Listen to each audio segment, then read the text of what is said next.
தாடா மகா கணபதி கோவில். இது வந்து தர்மசாலாலேருந்து குக்கே சுப்பிரமணிய போகிற வழியில் இருக்குது.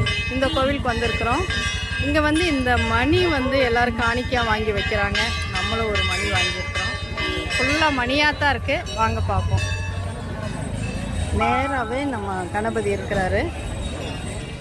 மேற்கூரை எதுவும் இல்லாமல் கேட்டு, அதுக்கு மேலே போர்டு இருக்குது. அப்புறம் சைடில் இந்த ஆஃபீஸ் இருக்குது. இந்த திருத்தலம் வந்து திறந்த வெளியில் இருக்கக்கூடிய திருக்கோவில்.